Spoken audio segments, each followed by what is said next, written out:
The catering invoice sat on my desk like a loaded gun. $47,000 for tonight's investor dinner. I'd paid it this morning from an account Derek didn't know existed, just like I'd paid for everything else in our carefully constructed life. The irony would have been funny if my hands weren't shaking. Before we jump back in, tell us where you're tuning in from, and if this story touches you, make sure you're subscribed, because tomorrow I've saved something extra special for you. Vivian, Derek's voice echoed up the spiral staircase. Where the hell did you put my cufflinks? The Swarovski ones? I closed my laptop slowly, watching the screen go dark on the spreadsheet I'd been studying. Peninsula Ventures' complete financial infrastructure, laid out in numbers that would make most people's heads spin. Every investment, every liability, every thread I could pull to unravel my husband's precious empire. Coming, I called back, my voice steady despite the storm building in my chest. 3 years. That's how long I'd been playing the role of Derek Hartman's wife, the former catalog model who'd gotten lucky, married up, and now spent her days shopping and having lunch with other wealthy wives. It was a role I'd perfected, down to the slightly vacant smile and the designer wardrobe that screamed trophy wife. What Derek didn't know, what nobody knew, was that Vivian Chen hadn't been a struggling model when we met. I'd been, still was, the silent partner behind Meridian Capital, a private equity firm that had quietly acquired 15% of Peninsula Ventures over the past 18 months. Not enough to raise alarms, but enough to have a voice when it mattered. I found Derek in our bedroom, standing in front of the full-length mirror in his custom Tom Ford tuxedo. At 43, he still had the sharp jawline and athletic build that had first caught my attention at that charity auction. Back then, I'd thought his confidence was attractive. Now I recognized it for what it truly was. Entitlement wrapped in expensive fabric. They're in the velvet box, second drawer, I said, moving to the dresser. The Swarovski ones, right? The ones I gave you for your birthday? He didn't thank me, just snatched the cufflinks and went back to his reflection. Is the caterer set up? And please tell me you remembered to tell them about Greenberg's shellfish allergy. Last thing I need is my lead investor going into anaphylactic shock. Everything's perfect, I assured him, adjusting the simple black dress I'd chosen for tonight. Armani, elegant but understated, exactly what a wife should wear when she's meant to fade into the background. The caterer has detailed notes on every guest's dietary restrictions. Derek finally looked at me, his eyes scanning my appearance with the critical assessment he usually reserved for quarterly reports. You're wearing that? Is something wrong with it? It's just... He waved his hand vaguely. Boring. This is the biggest night of my career, Viv. Greenberg and his partners are flying in from Singapore. They're about to drop $50 million into Peninsula's new tech fund. I need you to look like you belong in this world. Not like you're attending a funeral. The words stung. Exactly as he'd intended. I let my face fall just slightly, gave him the reaction he expected. I thought elegant was appropriate for a business dinner. Elegant? He laughed, the sound sharp and dismissive. Honey, you're my wife, not my accountant. Go put on that red dress, the Versace. Show some personality for once. I wanted to tell him that the Versace was too much, that I'd look like I was trying too hard. I wanted to tell him a lot of things. Instead, I nodded and moved toward the closet. And Vivian? His voice stopped me at the door. Tonight, please try not to bore our guests with your shopping stories or whatever it is you talk about with your friends. If someone asks what you do, just smile and change the subject. Let's not remind everyone that you're not exactly contributing to society in any meaningful way.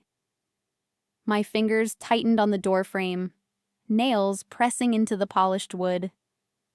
Of course. Good girl. He turned back to his cufflinks, already dismissing me. Oh, and I've invited a few extra people. My new business partner, Nathan Cross, and his associate. Nathan's the one who put this deal together. Absolute genius. You'll like him. Just, don't embarrass me. Nathan Cross.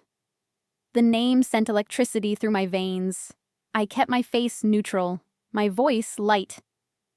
Looking forward to meeting him. In the closet, I pulled out the red Versace, my mind racing. Nathan Cross was here, in my home, tonight.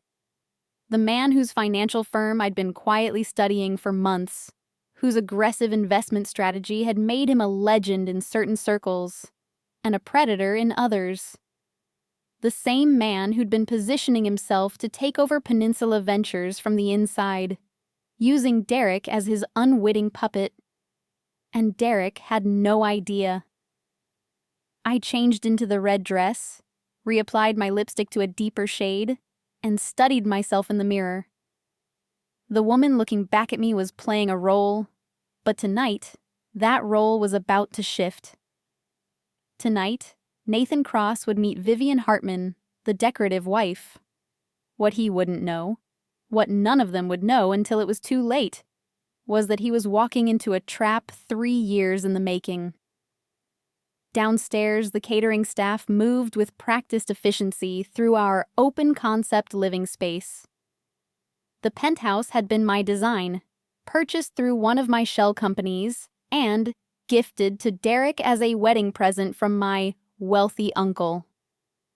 1,700 square feet of floor-to-ceiling windows overlooking the Chicago skyline, marble countertops, contemporary art that I'd selected from up-and-coming artists who'd since become major names. Every detail calculated, every element part of the foundation I'd built. Mrs. Hartman? The head of catering, a woman named Sophia who I'd personally vetted, approached with a tablet. Final confirmation on the seating arrangement? I glanced at the digital mock-up she showed me. 18 guests, positioned exactly where I needed them. Derek at the head of the table, naturally. Nathan Cross to his right, position of honor for the man of the hour. And me, tucked at the opposite end, easy to overlook, easy to forget. Perfect, I told Sophia. And the recording equipment? She lowered her voice, though we were alone in the kitchen. Embedded in the centerpieces, as requested. Audio only, high quality. Feeds directly to your secure server. Excellent. I'd hired Sophia's company specifically because they specialized in corporate espionage disguised as high-end catering. What Derek paid them for food, I paid them double for information. Remember, you're just the caterer. No one needs to know about our other arrangement. Never do, Mrs. Hartman. Sophia's smile was professional, but her eyes held a glint of respect. In another life, we might have been friends. Though I have to say, I'm curious what tonight's all about. The equipment you requested, the specific positioning, this is more elaborate than usual. Let's just say I'm tired of being underestimated. The doorbell chimed, and my stomach tightened. Game time. Derek materialized from his office, straightening his bow tie. That'll be the Greenbergs. Vivian, smile and look pretty. And for God's sake, try not to talk about your yoga class. I smiled. That perfect, vapid smile I'd mastered. I'll do my best, darling. The next 40 minutes passed in a blur of handshakes and air kisses. Richard Greenberg arrived with his wife, Margaret, both in their 60s and carrying the kind of old money that didn't need to announce itself. Then came the junior partners from Peninsula Ventures, young men in their 30s who looked at me with barely concealed assessment. calculating my value in the social equation. A few board members, a lawyer, a tech entrepreneur Derek was courting for the fund, and then Nathan Cross. Preparing and narrating this story took us a lot of time, so if you are enjoying it, like this video, it means a lot to us. Now back to the story. He arrived last, which I suspected was intentional. Nathan Cross didn't follow, he led. At 38, he was younger than Derek, but carried himself with the kind of authority that made age irrelevant. Dark hair styled perfectly, gray eyes that missed nothing, a suit that probably cost more than most people's cars. Nathan! Derek's enthusiasm was almost embarrassing as he rushed to greet his guest. You made it! Come in, come in! Everyone, this is Nathan Cross, the mastermind behind our new tech fund. Nathan's smile was warm, practiced, perfect. He worked the room like a politician, shaking hands, making eye contact, saying exactly the right thing to each person. And when he reached me, standing near the terrace, doors with a glass of sparkling water, his expression shifted to something that made my skin crawl. Polite interest tinged with dismissal.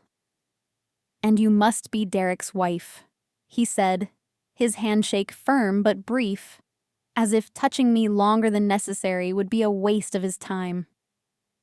Vivian, is it? That's right. I gave him my best vacant smile. It's wonderful to meet you. Derek's been so excited about your partnership. Has he? Nathan's attention was already sliding away, scanning the room for someone more important to talk to. That's nice. This is quite a place you have here. Thank you. My uncle helped us with it. Generous uncle. He said it like he was commenting on the weather, already turning away. Derek mentioned you used to model? Catalog work mostly, nothing exciting. I'm sure. He'd already dismissed me entirely, moving toward Greenberg without another word. I watched him go, my smile never wavering. Perfect. Let him think I was exactly what I appeared to be. Another pretty face, another wealthy wife, another piece of furniture in Derek's carefully curated life.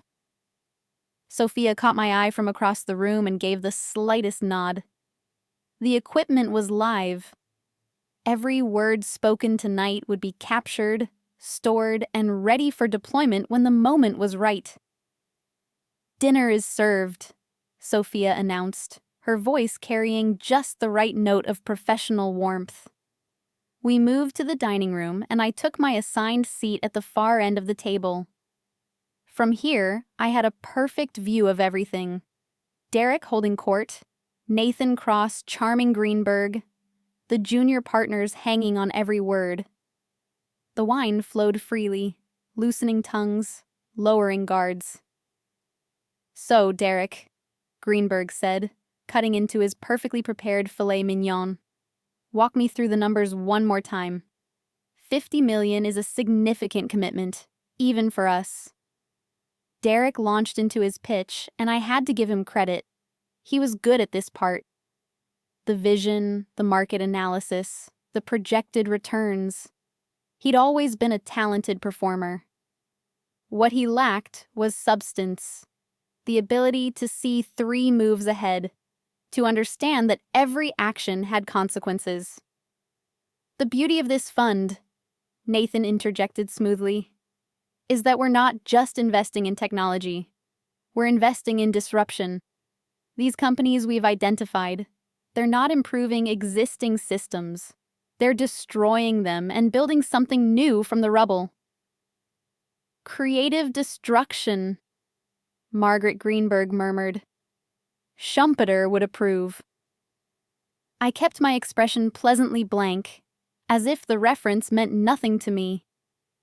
In reality, I'd written my master's thesis on Schumpeter's economic theories, back when I was still Vivian Chen, the scholarship student who'd clawed her way through business school while working 3 jobs. Exactly. Nathan said, clearly pleased. And with Derek's infrastructure and our vision, we're positioned to dominate this space. The returns could be astronomical. Could be, Greenberg repeated, his tone careful. But there's risk. There's always risk. Minimal risk, Derek assured him. We've done our due diligence. Every company in the portfolio has been thoroughly vetted. I took a sip of water, watching Nathan cross over the rim of my glass. He was good, I'd give him that. The way he worked the table, reinforcing Derek's points while subtly positioning himself as the real intelligence behind the operation. The junior partners practically worshipped him. Even Greenberg, for all his caution, was leaning in, engaged.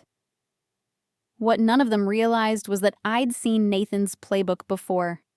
3 times, to be exact. 3 different partnerships where he'd positioned himself as the genius investor, convinced wealthy backers to commit enormous sums, and then systematically hollowed out the companies from the inside, extracting fees and personal profits while leaving his partners holding worthless shells. Derek was partner number 4, and I was going to make sure he was the last. Vivian. Derek's voice cut through my thoughts, loud enough to draw everyone's attention. You're being awfully quiet down there. Everything okay? The subtext was clear. Don't embarrass me by staying silent like a lump. I smiled, playing my part. Just enjoying the conversation. You all are so much smarter than me about these things.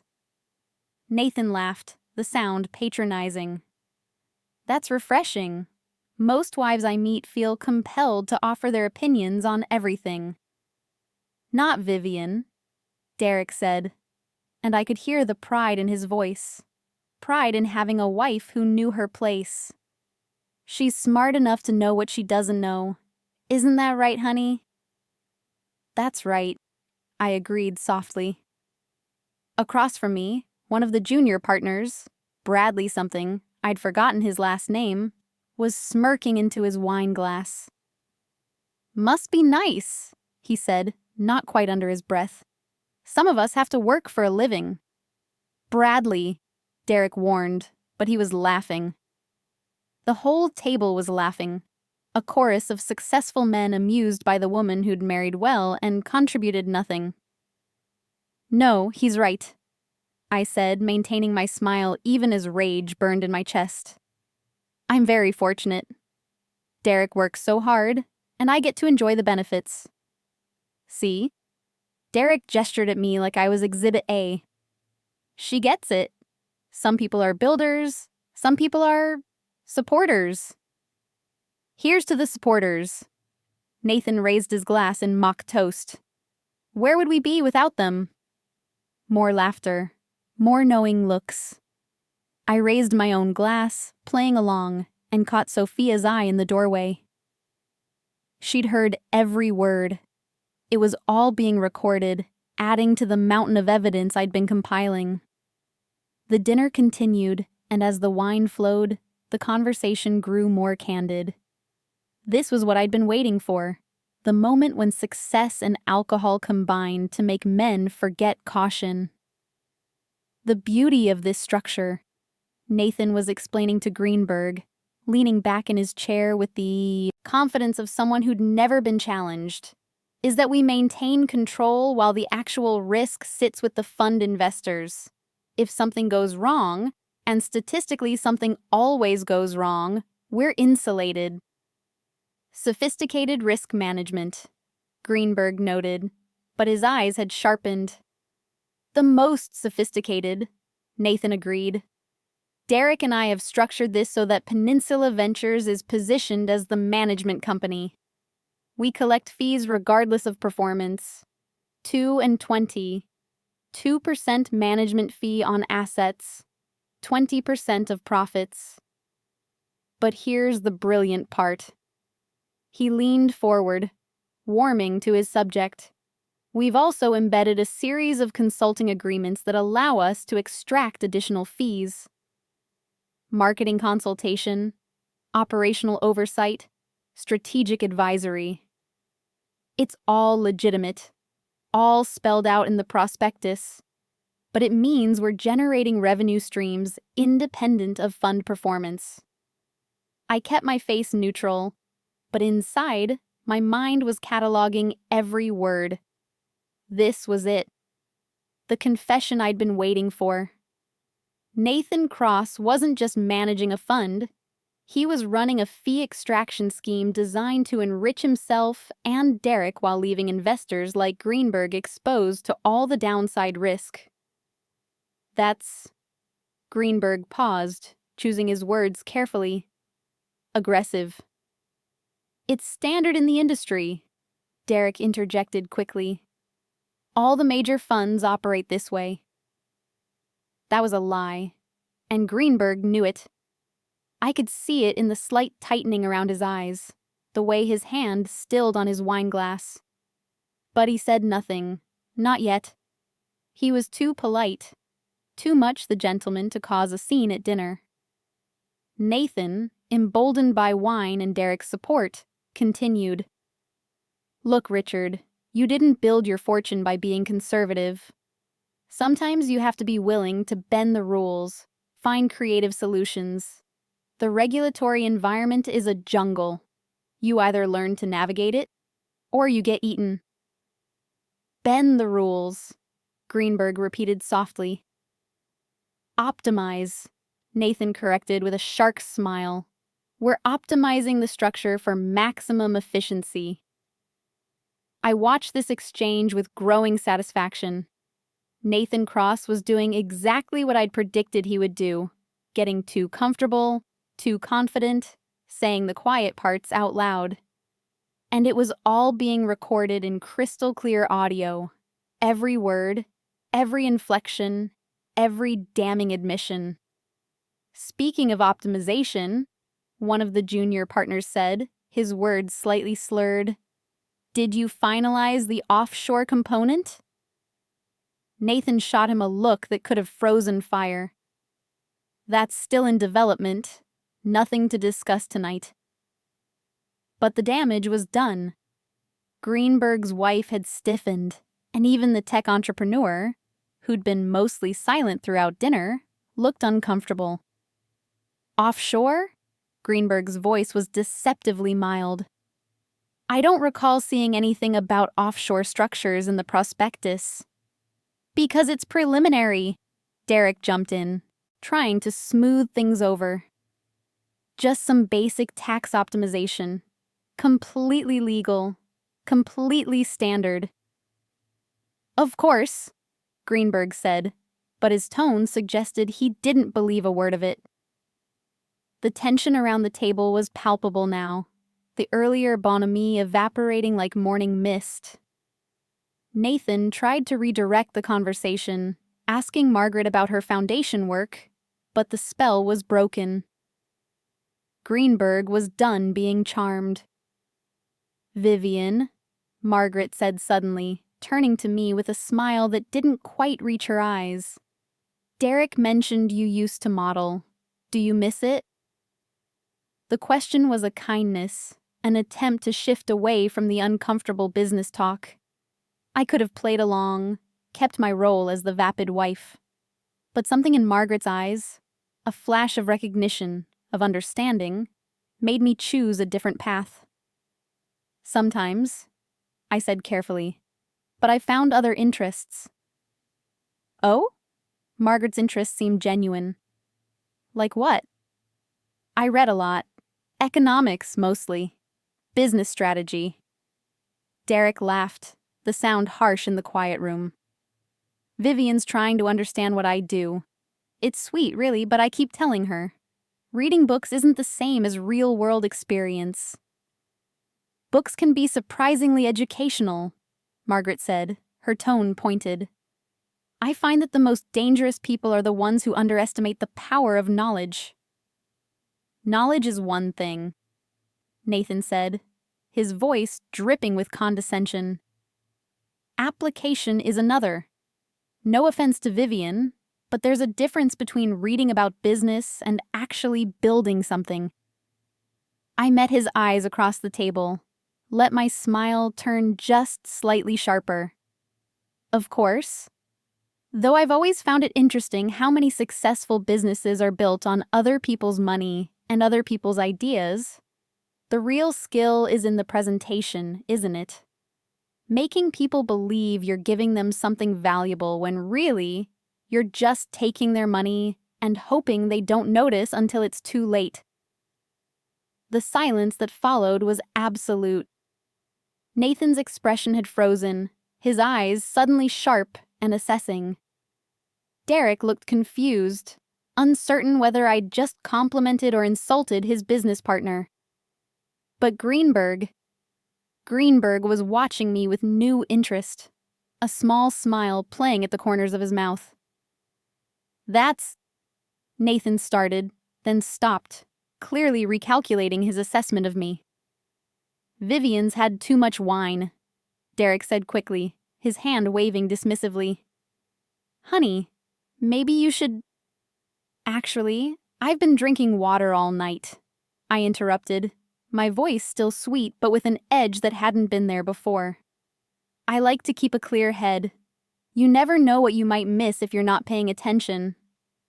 Margaret actually laughed, a short, delighted sound. I like you, Vivian. You're more interesting than you pretend to be. I've learned that it's often useful to be underestimated, I said, meeting her eyes. People tell you the most fascinating things when they think you're not really listening. The implications hung in the air like smoke. Nathan's jaw had tightened, and he was looking at me now with the kind of focused attention he'd denied me earlier. Derek just looked confused and increasingly angry, probably calculating how much damage control he'd need to do after I'd embarrassed him. But I wasn't done. You know what I find most interesting about business? I continued, my tone conversational, as if I were discussing the weather. It's the psychology of it. The way people convince themselves that what they're doing is smart, innovative, groundbreaking, when really it's just the same old scam in a new package. Creative destruction, as Mrs. Greenberg said. Though sometimes I wonder, are we creating anything, or just destroying? Vivian. Derek's voice had turned dangerous. That's enough. Is it? I turned to him, my expression innocent. I thought you wanted me to participate in the conversation. Or did you just want me to sit here and look pretty while you and Nathan explain how you're going to extract fees from Mr. Greenberg's $50 million, regardless of whether the fund actually performs? The explosion was immediate. What the hell are you talking about?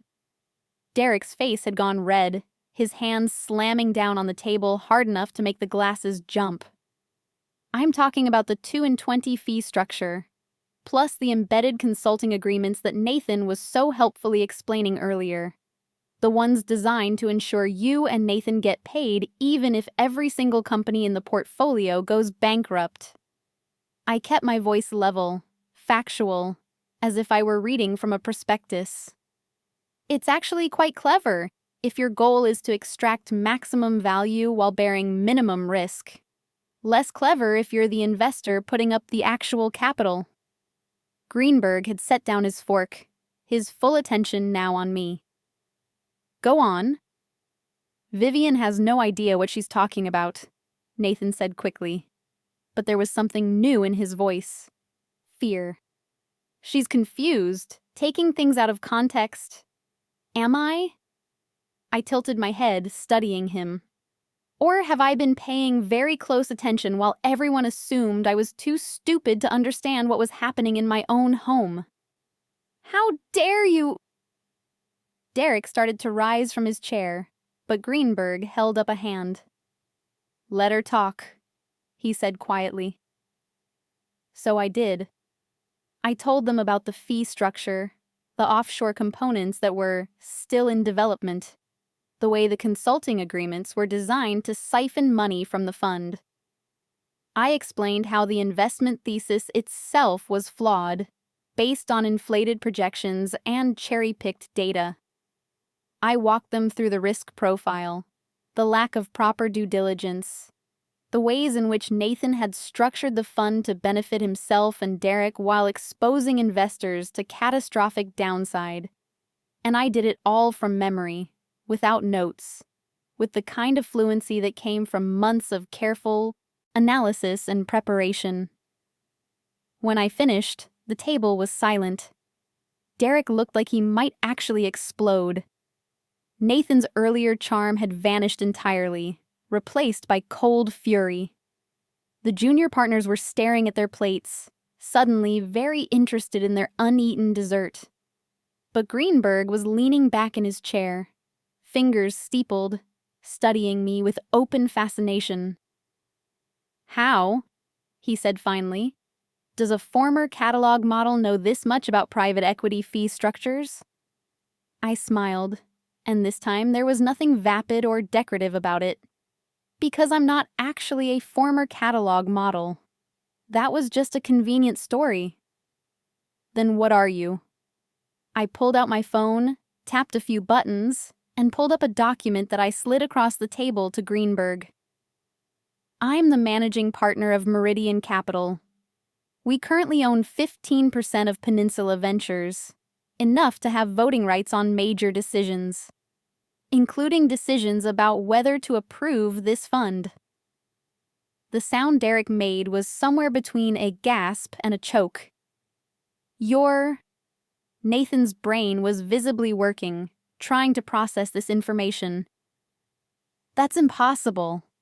Meridian is owned by a consortium of international investors, shell companies, all controlled by me, I confirmed. It's actually not that hard to hide ownership when you know what you're doing. And I know what I'm doing. This is insane! Derek finally found his voice, though it was shaking with rage. You've been lying to me for 3 years? About everything? Not everything, I corrected mildly. I really do take yoga classes. And I actually did model for about 6 months when I was 22 to help pay for business school. The rest? I shrugged. The rest was necessary camouflage. Camouflage for what? Greenberg asked, and I could see the calculation in his eyes. He was already several moves ahead, understanding that this revelation had implications far beyond tonight's dinner. For this, I gestured at the table, at the shocked faces, at the ruins of Derek's carefully planned evening. I needed to understand exactly what was happening inside Peninsula Ventures. I needed to see how Derek operated, how Nathan operated, what kind of scheme they were running. And the best way to do that was to make everyone think I was too stupid to matter. You married me to spy on my company? Derek's voice cracked on the last word. No, I said honestly. I married you because I thought you were different.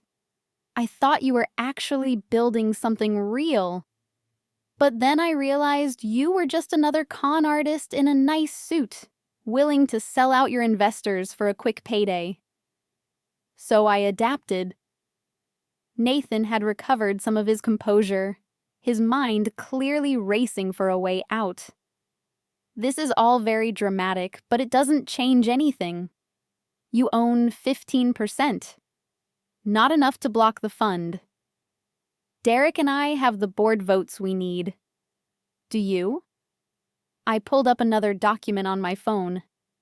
Because I've spent the last 3 months having very quiet conversations with the other board members, showing them some interesting patterns in Peninsula's expense reports, questionable consulting fees, conflicts of interest. Nothing illegal, necessarily, but enough to make people uncomfortable. I paused, letting that sink in. And then there's this dinner party. All of it recorded.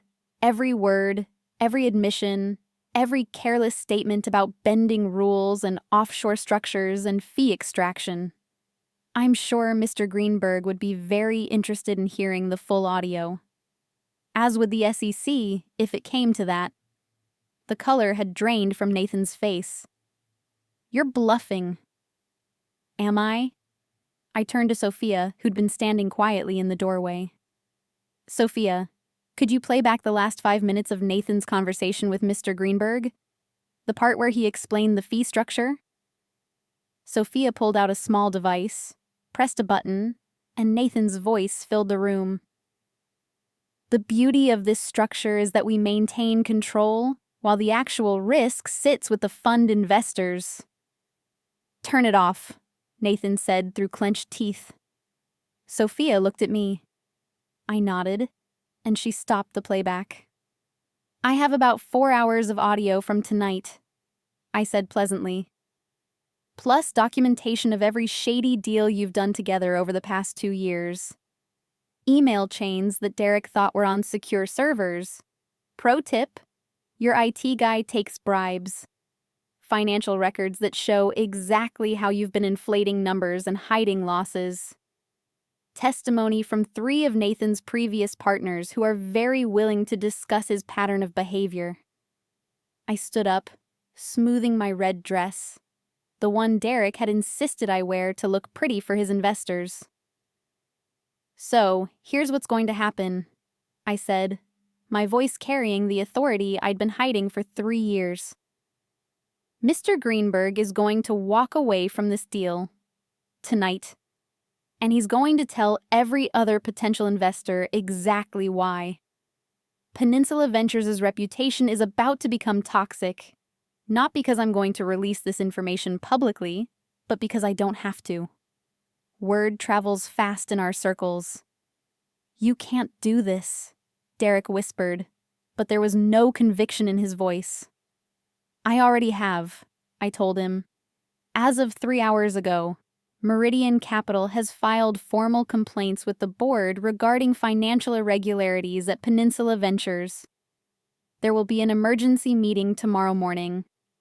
I suspect Nathan's partnership will be dissolved by noon. And Derek, you'll be lucky if you're still employed by the end of the week. This is blackmail, Nathan spat. No, Greenberg spoke up, his voice calm and measured. This is consequences. Something you've apparently spent your career avoiding, Mr. Cross. He stood, helping his wife from her chair. Vivian, I'd like to schedule a meeting with you. Tomorrow, if possible. I believe Meridian Capital might be interested in some of our other investment opportunities. I'd be delighted, I said. He turned to Derek, and his expression was pure contempt. You brought this on yourself. You had a brilliant wife right under your nose, and you treated her like furniture. That's not just bad marriage. It's bad business. The Greenbergs left. The other guests followed quickly, nobody wanting to be associated with what had just happened. Within 10 minutes, the penthouse was empty except for Derek, Nathan, Sophia's catering team, and me. Derek sank into his chair, head in his hands. Nathan was on his phone, probably calling his lawyer. Why? Derek looked up at me, and for the first time since I'd known him, he looked genuinely lost. Why go through all of this? The marriage, the pretending, the everything. If you wanted to destroy me, you could have just exposed me from the start. I considered the question, measuring my answer. Because I needed to be sure. I needed to know if you were really as bad as I suspected, or if there was something worth saving. I gave you 3 years to prove yourself. Instead, you proved exactly what kind of person you are. Someone who values power over partnership, who'd rather have a decorative wife than an equal partner, who's willing to commit fraud as long as there's money in it. And Nathan? Derek gestured weakly at his business partner, who was now pacing near the windows, speaking in urgent, hushed tones. Nathan was just the catalyst. He's been running this scam for years. When I saw him moving in on Peninsula, I knew I had to act. You were going to lose everything anyway. I just made sure I'd be there to pick up the pieces. Derek laughed bitterly. So you're taking the company? I'm saving the company, I corrected. There's a difference. Peninsula Ventures was actually good once, before you decided to sell out. With Nathan gone and proper oversight, it can be good again. And me? I looked at my husband, soon to be ex-husband, and felt nothing but tired relief. You'll survive. You always land on your feet, Derek. It's your gift. But you'll do it somewhere else, with someone else's money. Nathan ended his phone call and turned to face us, his earlier polish completely gone. My lawyers will tear you apart in court. They're welcome to try, I said, but I'd think carefully before going that route. Right now, you can walk away from this with just a reputation hit. Start a legal fight, and all that evidence I mentioned becomes public record. Your previous victims will come forward. The SEC will get involved. You'll be lucky to stay out of prison. The math was simple, and Nathan was smart enough to see it. After a long moment, he grabbed his coat and headed for the door. This isn't over. Yes, I said quietly. It is. When he was gone, I turned to Derek. I'm filing for divorce tomorrow. You can keep your personal accounts. I've never touched your money, and I don't need it. But this penthouse, the art, everything that came through my shell companies, that stays with me. Where am I supposed to go? I honestly don't care, Derek. You have friends, family, resources. Figure it out. He stood, and for a moment, I thought he might try to argue, to fight, to do something. Instead, he just looked at me with something that might have been respect, mixed with bewilderment. I never knew you at all, did I? No, I agreed. You never wanted to. He left without another word, and I heard the elevator doors close behind him with a soft electronic chime. Sophia emerged from the kitchen, her catering team efficiently clearing dishes. That went well. Did it? I moved to the windows, looking out at the Chicago skyline. Somewhere out there, Greenberg was probably already making calls, spreading the word about what had happened tonight. Nathan Cross would find his phone eerily quiet over the next few days as investors suddenly became unavailable. Derek would wake up tomorrow to find his professional life in ruins, and I would start rebuilding Peninsula Ventures into what it should have been all along. Mrs. Hartman, Sophia's voice was careful. Are you okay? Was I? I'd spent 3 years of my life on this plan, 3 years playing a role that chafed with every breath. I'd watched the man I'd married reveal himself to be small and venal and cruel.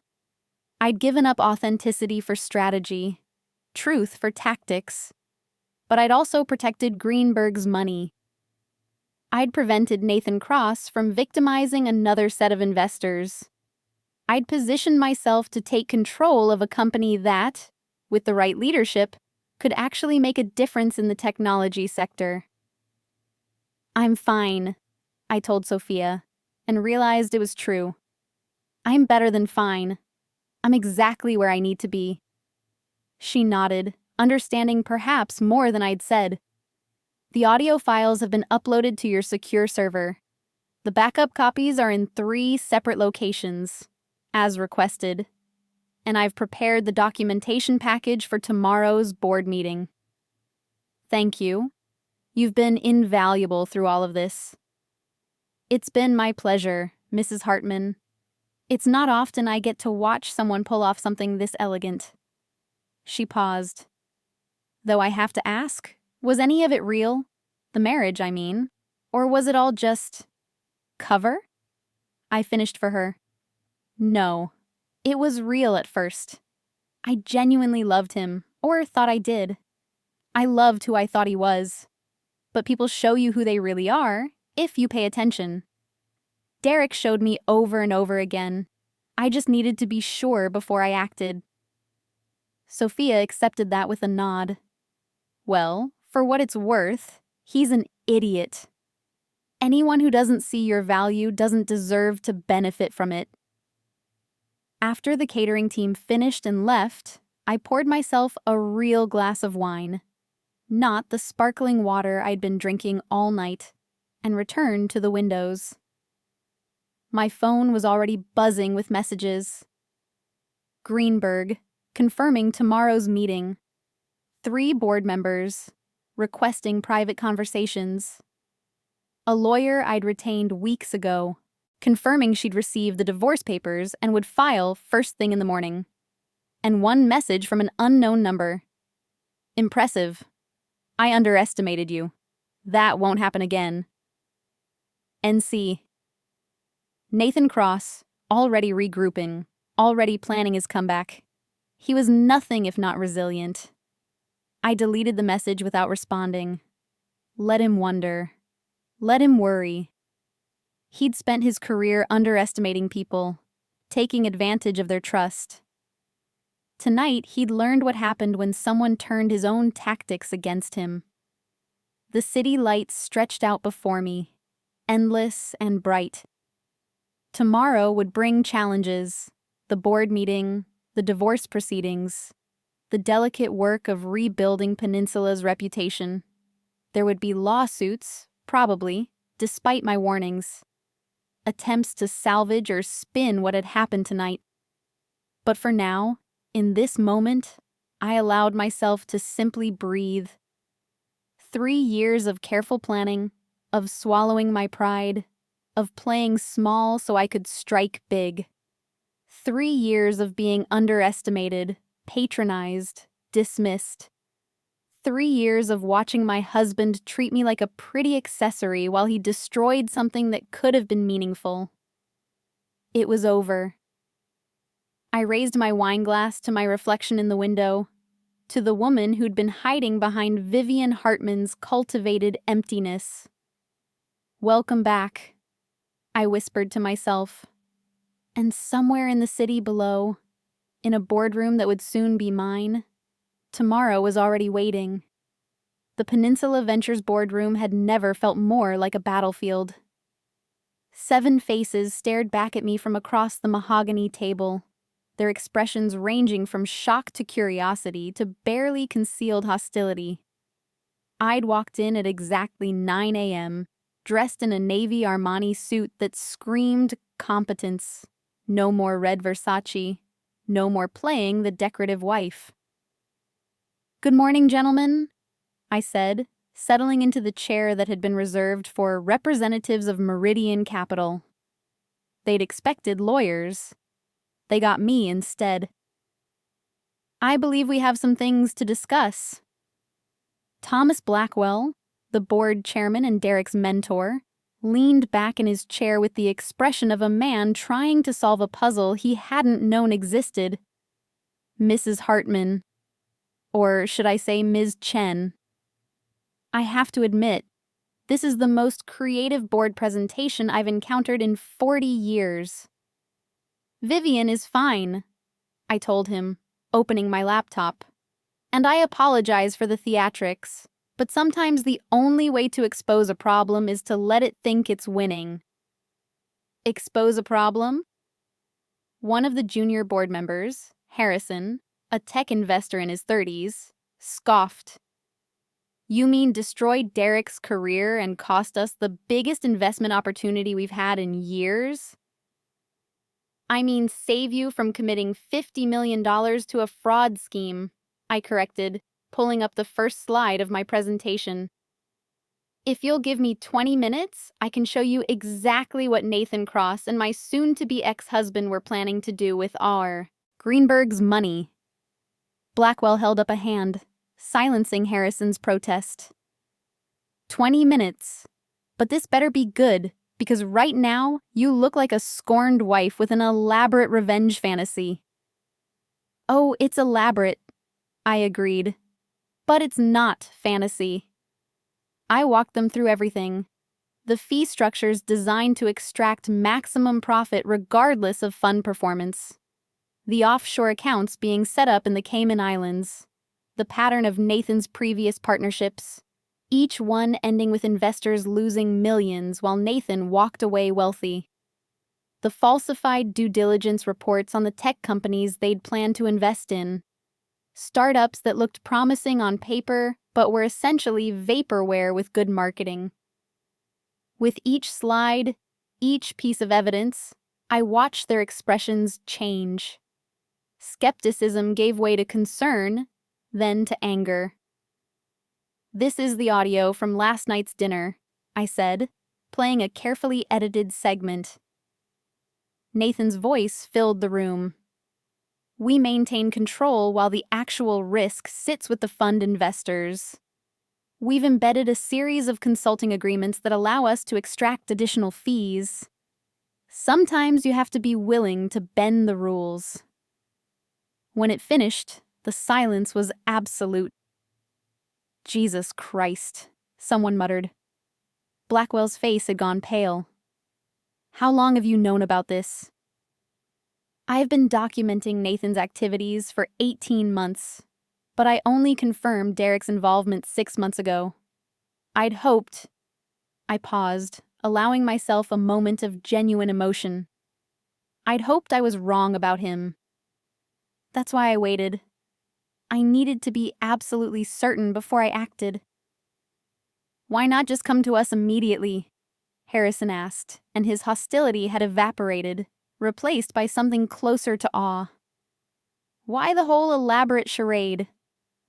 "Because Nathan Cross is very good at what he does. He's charismatic, convincing, and he knows how to make everything look legitimate on paper. If I'd come to you with accusations, he would have discredited me. The scorned wife making wild claims, exactly as you suggested. But if I let him hang himself with his own words, in front of witnesses, recorded for posterity—" I shrugged. "That's a different story." "You manipulated them," another board member said, Carolyn Wu, the only other woman on the board. But she was smiling slightly. "You created the perfect environment for them to reveal themselves." "I gave them enough rope," I confirmed. "They chose to use it." Blackwell stood, walking to the windows that overlooked Lake Michigan. "Derek's going to fight this. He'll claim the recordings are inadmissible, that you entrapped him somehow.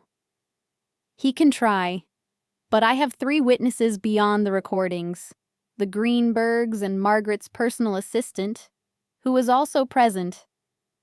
I have documentary evidence of financial irregularities going back 2 years. And I have Nathan's 3 previous partners, all willing to testify about his pattern of behavior. Derek can fight all he wants, but he'll lose." "And what do you want, Ms. Chen?" Blackwell turned to face me. "Beyond revenge, beyond destroying your husband's career, what's your endgame here?" This was the moment I'd been building toward, the real reason I'd orchestrated everything so carefully. "I want to save Peninsula Ventures," I said simply. "This company was founded on good principles, identifying promising technology and helping it reach market. But somewhere along the way, it became about extraction instead of creation, about taking fees instead of building value. I want to return it to what it was supposed to be." "Noble sentiment," Harrison said. "But how does that benefit Meridian Capital? Your 15% stake?" I smiled. "I'm prepared to make Meridian's stake contingent on performance. No extraction of fees, no consulting agreements, no offshore games. Just straight equity participation. If Peninsula succeeds, Meridian succeeds. If it fails, I lose money, along with everyone else." The room erupted in surprised murmurs. This wasn't how private equity operated. Nobody put their money at risk without hedges, without guaranteed returns. "Why would you do that?" Carolyn asked. "Because I don't need the money," I told them honestly. "Meridian is profitable enough. What I need is to prove that business doesn't have to be predatory to be successful. That you can build something real without exploiting the people who trust you." Blackwell studied me for a long moment. You're either the most idealistic person I've ever met, or the most calculating. I can't decide which. Maybe both, I suggested. Is there a reason they have to be mutually exclusive? He laughed, the sound surprised but genuine. Fair point. So, what do you propose, specifically? I pulled up my final slide, a reorganization plan I'd spent months developing. Nathan Cross is out, effective immediately. Derek is placed on administrative leave pending a full review of his activities. We bring in an independent auditor to examine the past 2 years of transactions.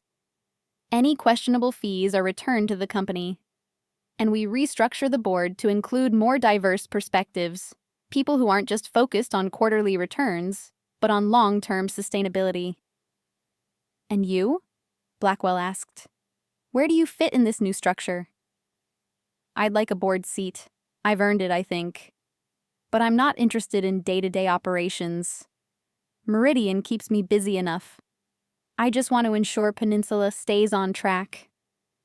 Harrison was shaking his head in disbelief. You orchestrated this entire thing, the marriage, the investigation, last night's dinner party, just to get a board seat? No, I corrected.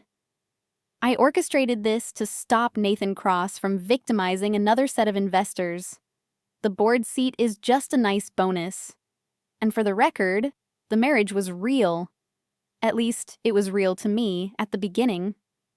Derek's the one who turned it into something else. Carolyn Wu leaned forward, her expression shrewd. What happens if we say no? If we decide to stand by Derek and try to salvage the Greenberg deal? Then I take this evidence to the SEC, I said flatly. And Peninsula Ventures spends the next 5 years buried in investigations and lawsuits. You'll lose Greenberg's money anyway, plus your reputation, plus any chance of attracting future investors. Derek and Nathan might avoid prison if they have good lawyers, but the company will be destroyed. So this is blackmail after all, Harrison said. No, Blackwell cut in. This is leverage. There's a difference. Ms. Chen has given us a choice. Work with her to fix this mess, or let it destroy us. That's not blackmail. That's business. He turned back to me. I'll need to consult with the full board, but speaking personally, I think you're right. We've lost our way. And if it took an elaborate con to expose that, well, perhaps we deserve to be conned. I prefer to think of it as aggressive due diligence, I said with a slight smile. I'm sure you do. Blackwell actually laughed. Derek always said you were just a pretty face. I'm starting to think that might be the worst judgment call he ever made. Oh, it definitely was, I agreed. The meeting lasted another hour, with each board member asking detailed questions about my evidence, my plans, my intentions. By the end, even Harrison seemed convinced, or at least resigned to the inevitable. We'll vote tomorrow, Blackwell announced. But Ms. Chen, I think you can expect that board seat. God knows we need someone who actually pays attention. I left the Peninsula offices and headed directly to my divorce lawyer's office. Patricia Thornton was everything I'd needed in an attorney. Sharp, ruthless, and completely unbothered by the unconventional nature of my situation. Your husband's lawyer called this morning, Patricia said, gesturing me into her office. 4 times. He's threatening to contest the divorce, claim fraud, demand half of your Meridian holdings. Let me guess, he thinks I owe Derek compensation for deceiving him? That's the general argument, though it's nonsense legally. You kept your business interests separate, never commingled funds, and there's no law against being smarter than your spouse. She pulled out a file. I've prepared a response that essentially says, go ahead and try. The moment Derek's lawyer realizes you have recordings of him discussing financial fraud, they'll back down. And if they don't? Patricia smiled, and it wasn't a pleasant expression. Then we bury him. I've been doing this for 20 years, Vivian. I've never seen a case with this much documentation, this much evidence of wrongdoing. Derek should be grateful you're offering him a clean exit instead of a perp walk. My phone buzzed. A text from an unknown number. We need to talk. Meet me at Sapphire Lounge, 7 p.m. Derek. I showed it to Patricia. Should I? It's not a legal problem if you do, though I'd recommend recording the conversation. But Vivian, she leaned forward, her expression serious. Are you sure you want to? Sometimes closure just opens old wounds. I'm sure, I said. He deserves a chance to understand why this happened.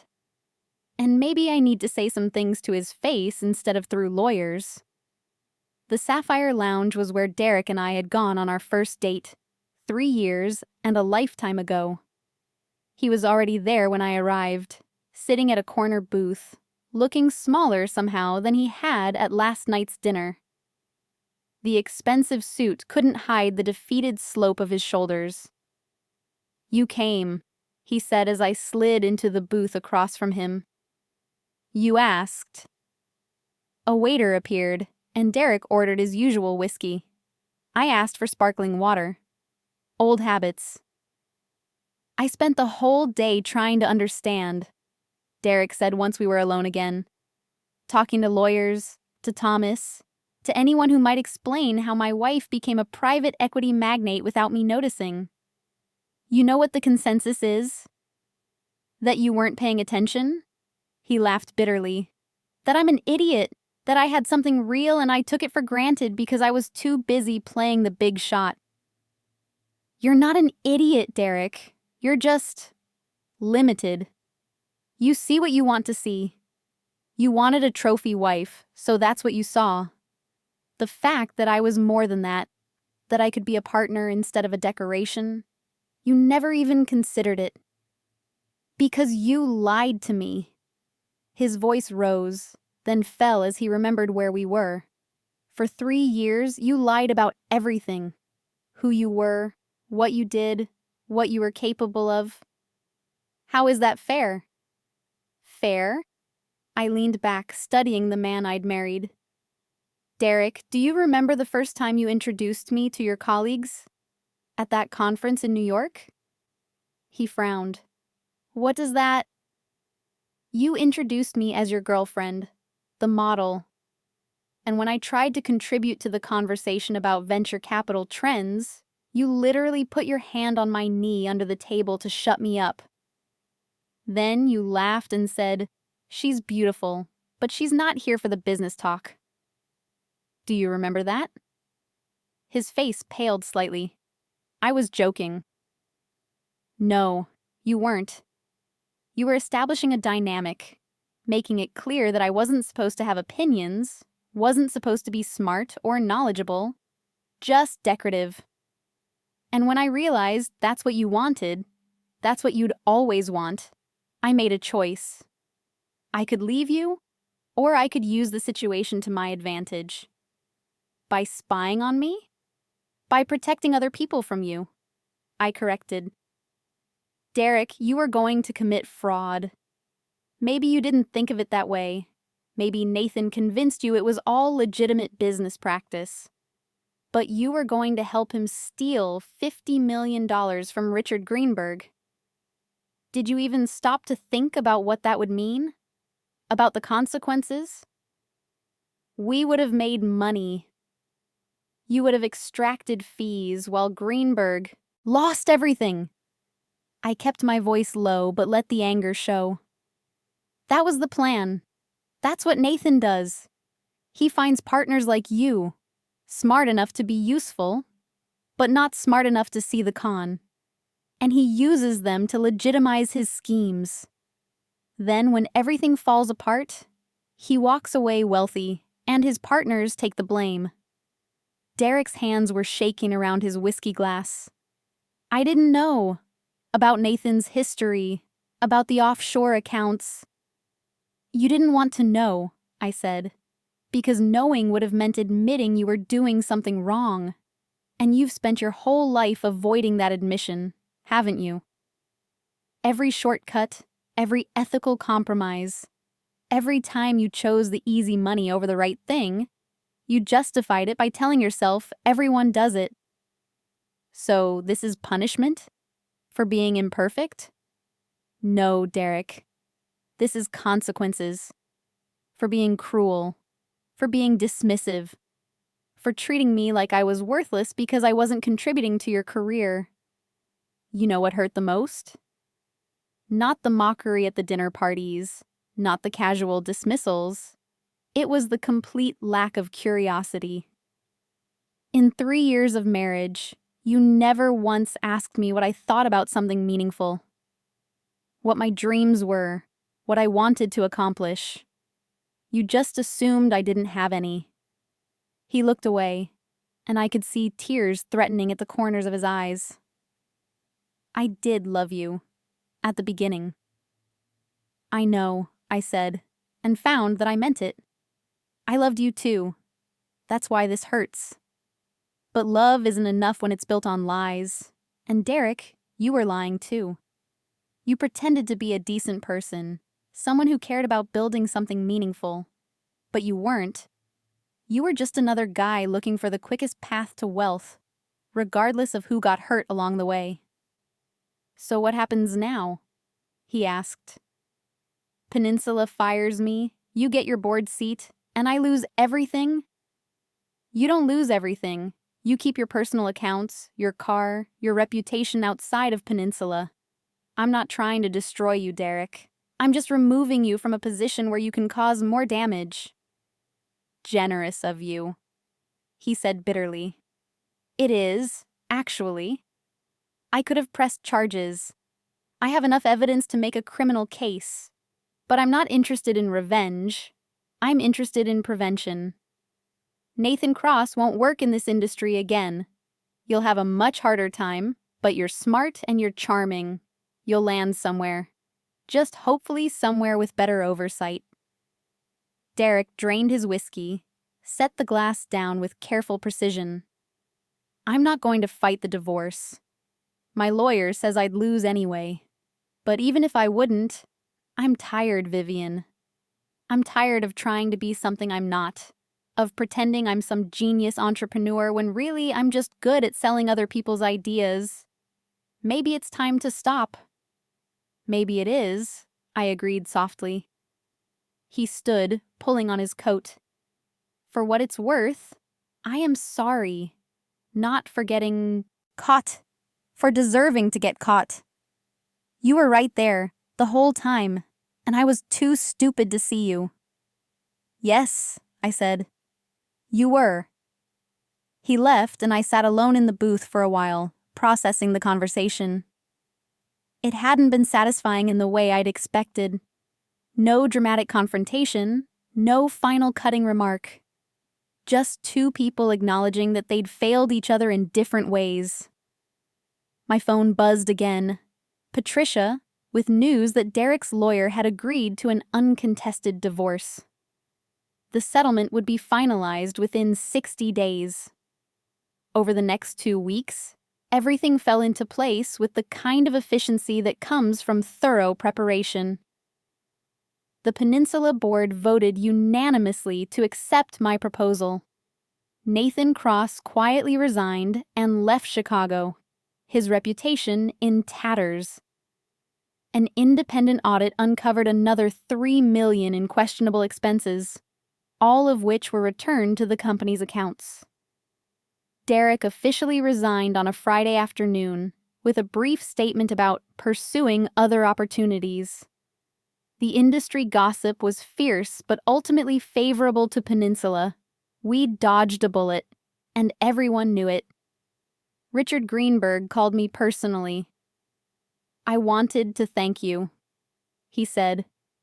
Not just for saving my money, but for the reminder that due diligence means actually doing the diligence. I almost invested in that fund based on charisma and smooth talk. That's not like me. Nathan's very good at what he does, I said. So are you, apparently. Margaret wants to have lunch with you next week. She thinks you'd be a good fit for some of her foundation's initiatives. I'd like that. And I would. For all the deception, all the manipulation, I'd found something valuable in the wreckage.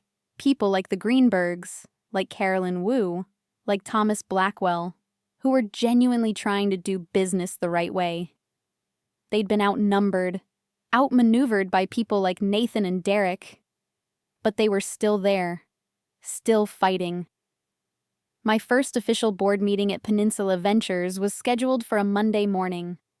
I arrived early, claiming the seat that had been added to the table specifically for me. The others filtered in, and I saw respect in their eyes now instead of dismissal. Before we begin, Blackwell said, I want to officially welcome Ms. Chen to the board. I think we can all agree she's earned her place here, even if her methods were unconventional. Polite laughter around the table. I smiled and nodded. I also want to announce that we've found a replacement for Derek as VP of Operations.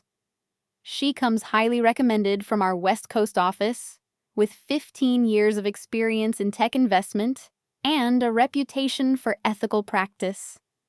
Ms. Jennifer Park, welcome. A woman in her 40s entered the room, and I recognized the steel in her eyes, the same determination I saw in my own mirror every morning. We shook hands, and I knew Peninsula had made the right choice. The meeting proceeded smoothly. We discussed restructuring the investment portfolio, implementing new oversight procedures, establishing an ethics committee. All the things that should have been in place years ago before Nathan Cross ever walked through the door. Afterward, Carolyn Wu caught up with me in the hallway. I wanted to ask you something, she said. Off the record. Of course. Was any of it real? The marriage? The love? Or was it always just the long con? I considered the question carefully. It was real until it wasn't. I really did fall in love with Derek, or with who I thought he was. And when I realized he wasn't that person, I had a choice.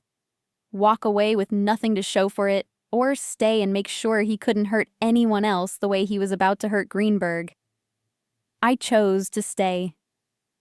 That must have been difficult. 3 years is a long time to maintain that kind of deception. It was, I admitted. Some mornings I'd wake up and forget I was supposed to be the vapid wife. I'd start to say something smart, make an observation about the market, and have to catch myself. The worst part was watching Derek's respect for me deteriorate month by month, knowing I was deliberately cultivating that disrespect. Why not just tell him the truth? Demand to be treated as an equal? Because he wouldn't have, I said simply. Derek loved having a trophy wife. He loved introducing me as the model he'd married. Loved the way other men envied him. If I'd revealed myself, demanded respect, he would have resented it. He might have even left. And then I wouldn't have been in position to stop Nathan's scheme. Carolyn nodded slowly. You sacrificed your own authenticity to prevent a greater harm. That's either very noble or very calculated. Why not both? I echoed my earlier words to Blackwell, and Carolyn smiled. You're going to do well here, Vivian. Just promise me something. No more elaborate deceptions. At least, not with your fellow board members. I promise, I said. I'm done pretending to be less than I am. That game gets exhausting. 3 months later, I sat in my corner office at Meridian Capital, reviewing Peninsula's quarterly reports. The numbers were good. Not spectacular, but solid. Steady growth, ethical practices, no hidden fees or offshore accounts. Just good business, done the right way. My phone rang. Thomas Blackwell. I wanted to update you on Derek, he said without preamble. He's landed at a small firm in Denver. Middle management, nothing glamorous, but honest work. Apparently, he's actually good at it when he's not trying to be the next big thing. That's actually nice to hear, I said, surprised by my own sincerity. And Nathan Cross? Last I heard, he's in Singapore trying to rebuild. But word has spread. Nobody's touching him with a 10-foot pole. He's effectively blacklisted. Good. Vivian? Blackwell's tone shifted, became more serious. I need to ask you something. Are there any other surprises we should know about? Any other secrets you're keeping? I thought about my other investments, my other identities, the complex web of companies and holdings I controlled.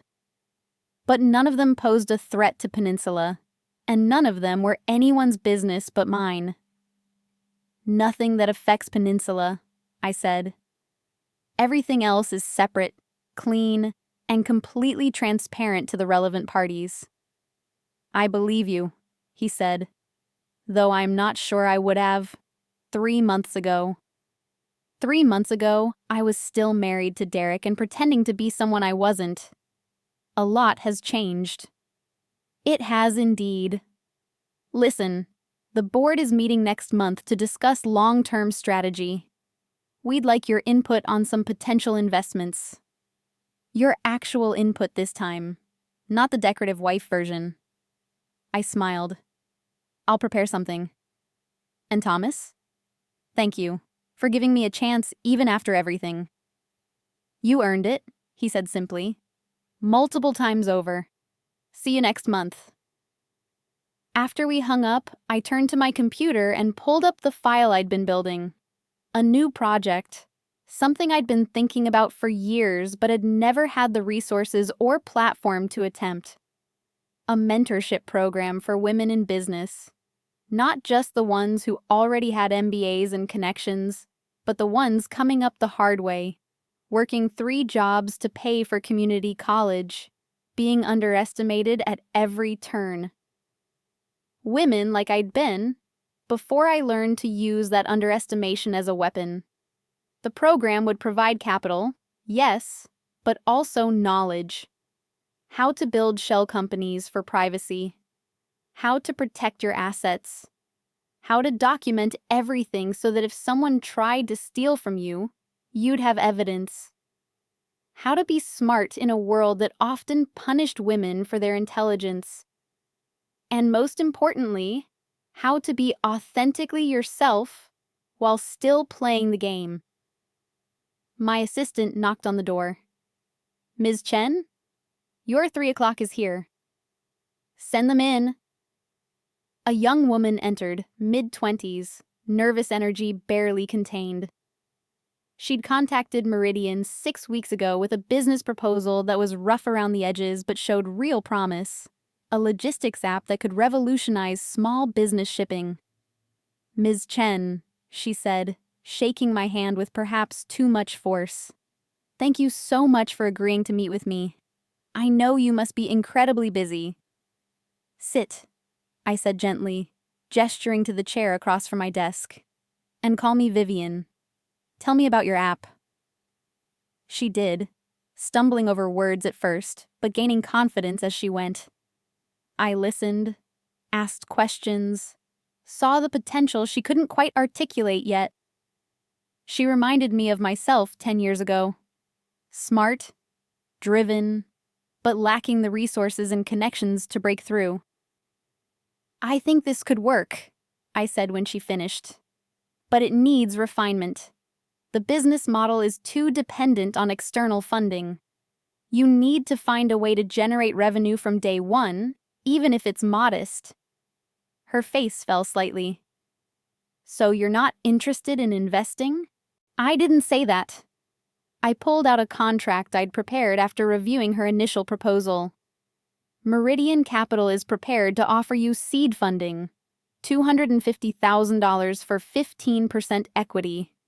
But more than that, I'm offering you mentorship, weekly meetings for the first year, access to my network, guidance on everything from incorporation to exit strategy.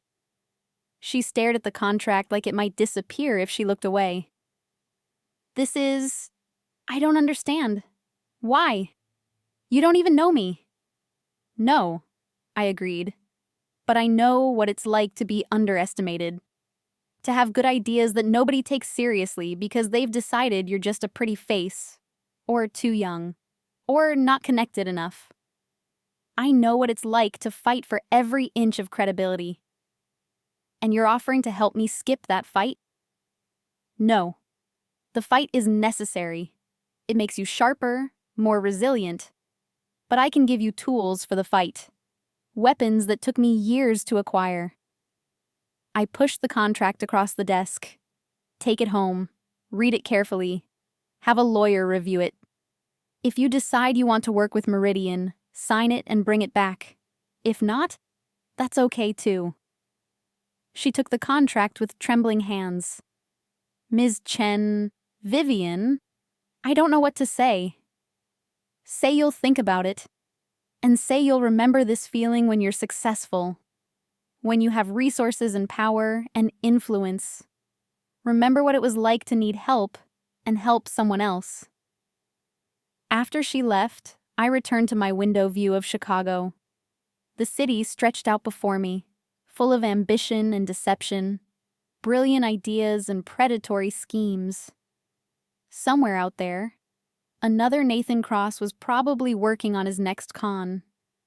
Another Derek was dismissing his partner's potential. Another woman was pretending to be less than she was, calculating when to strike.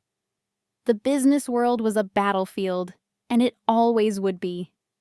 But now I had a position to defend, resources to deploy, and a mission that extended beyond personal revenge. Peninsula Ventures was stable and ethical. Meridian Capital was growing, funding the kind of innovative projects that actually helped people. And my mentorship program would launch next quarter, giving other women the tools I'd had to forge myself. The divorce was finalized. Derek had sent a brief email. No apology, but also no bitterness. Just an acknowledgement that we'd both moved on. Nathan Cross had disappeared into whatever hole fraudsters crawl into when their cons are exposed. And I was finally, fully, completely myself. No more pretending. No more playing small. No more letting people underestimate me because it was strategically useful. I was Vivian Chen, founder of Meridian Capital, board member of Peninsula Ventures, and someone who'd learned the hard way that the most dangerous person in any room is the one everyone dismisses. My phone buzzed with a news alert. Greenberg Foundation announces $50 million investment in women-led tech startups. I smiled. Sometimes the money that almost went to a fraud scheme finds a much better home. The sun was setting over Lake Michigan, painting the sky in shades of orange and gold. Tomorrow would bring new challenges, new opportunities, new battles to fight in the endless war between ethics and exploitation. But tonight, I allowed myself to simply stand at my window and appreciate how far I'd come.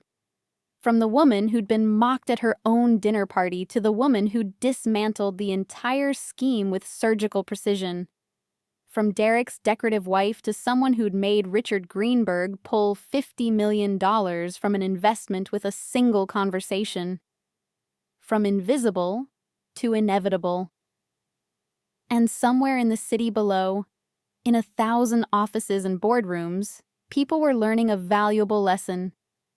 Never underestimate the quiet ones. We're usually the ones paying the closest attention. The end. Up next, you've got 2 more standout stories right on your screen. If this one hit the mark, you won't want to pass these up. Just click and check them out. And don't forget to like, subscribe, and turn on the notification bell so you don't miss any upload from us.